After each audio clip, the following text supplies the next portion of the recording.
નળ બદલવો, ફિટ કરવો, ચેન્જિંગ ધ ટેપ. જરૂરિયાત મુજબ પાઇપથી આવનાર પાણીનો પ્રવાહ ચાલુ અથવા બંધ કરવા માટે આપણે જે ઉપકરણનો ઉપયોગ કરીએ છીએ તેને નળ કહે છે. નળને પાણીની ટોટી, ટેપ, કોક તથા ફોસેટ પણ કહેવામાં આવે છે. નળ બનાવવા માટે પિત્તળ, લોખંડ, સ્ટીલ અથવા પ્લાસ્ટિકનો ઉપયોગ કરવામાં આવે છે. શહેરોના મોટા ભાગના ઘરોમાં રસોડું, બાથરૂમ, ટોયલેટ, વોશ બેસિન વગેરેમાં નળ લગાવવામાં આવે છે. ગામમાં ભલે બધા ઘરોમાં નળ ના હોય, પરંતુ ત્યાં સાર્વજનિક નળ અવશ્ય હોય છે. તમે જોયું હશે કે ઘણીવાર નળ બંધ કર્યા પછી પણ તેમાંથી પાણી ટપક્યા કરે છે અથવા તેના હેન્ડલની આસપાસ પાણી ટપકે છે. ક્યારેક નળ બંધ કરવામાં પણ મુશ્કેલી થાય છે, તો ક્યારેક નળ ચાલુ કરીએ તો જોરથી અવાજ આવે છે. શું તમે જાણો છો આમ શા માટે થાય છે?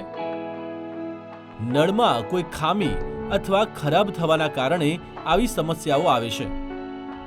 રેતી, ધૂળ અથવા અન્ય કણો ફસાવાના કારણે વોશર ઘસાઈને ખરાબ થઈ શકે છે.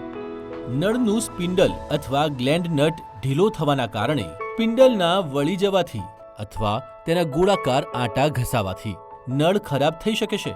આવી સ્થિતિમાં નળને રિપેર કરવો પડે છે અથવા નવો નળ ફિટ કરવાની જરૂર પડે છે. આવો જોઈએ નળને કેવી રીતે ફિટ કરવામાં આવે છે. નળ ફિટિંગ માટે adjustable wrench, screwdriver, Teflon tape અને સુરક્ષા મોજાની જરૂર પડે છે. જે જગ્યાએ નળમાં ખરાબી છે ત્યાં જઈને સૌથી પહેલા જુઓ કે નળના સ્પિન્ડલમાં કોઈ ખરાબી તો નથી ને. જો સ્પિન્ડલમાં ખરાબી હોય તો તેને બદલો, નહીંતર નળને બદલો. નળને બદલતા પહેલા પાણીનો મેઇન સપ્લાય બંધ કરી દો. હવે જૂના નળને એડજસ્ટેબલ રેન્ચની મદદથી ઘડિયાળના કાંટાની વિરુદ્ધ દિશામાં ફેરવતા જઈને કપલિંગથી અલગ કરી દો.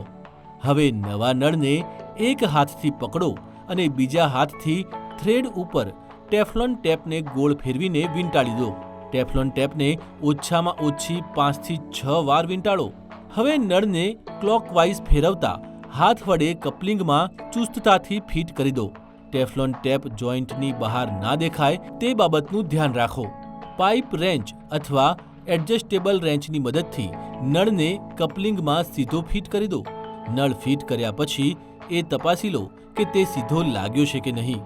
નળનું પાણી ચાલુ કરીને તપાસો કે જોઈન્ટમાં લીકેજ તો નથી ને.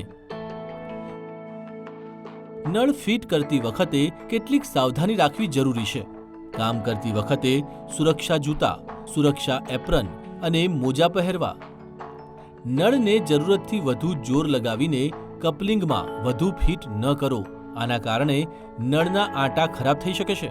નળ ફિટ કરતી વખતે ધ્યાનમાં રાખો કે નળ ઉપર કોઈ ઘસરકો કે સ્ક્રેચ ના થાય. ખરાબ નળના કારણે પાણી ઉપયોગ કર્યા વિના વહી જાય છે. પાણીની બચત કરવા માટે ખરાબ નળને તરત બદલો. હવે તમે પણ જાણી ગયા હશો. નળનો ઉપયોગ રસોડું, બાથરૂમ, ટોયલેટ જેવી જગ્યાએ કરવામાં આવે છે. નળમાં કઈ કઈ ખામીઓ આવે છે, જેવી કે વોશરનું ખરાબ થવું, સ્પિન્ડલ ઘસાઈ જવું, ગ્લેડ નટનું ઢીલું થવું અને સ્પિન્ડલનું વળી જવું. નળને ફિટ કરવા માટે કયા કયા ટૂલ્સની જરૂર પડે છે? જો તમારી આસપાસ કોઈ ખરાબ નળ હોય તો તેને તરત બદલો અને આ જ છે તમારું આજનું કામ.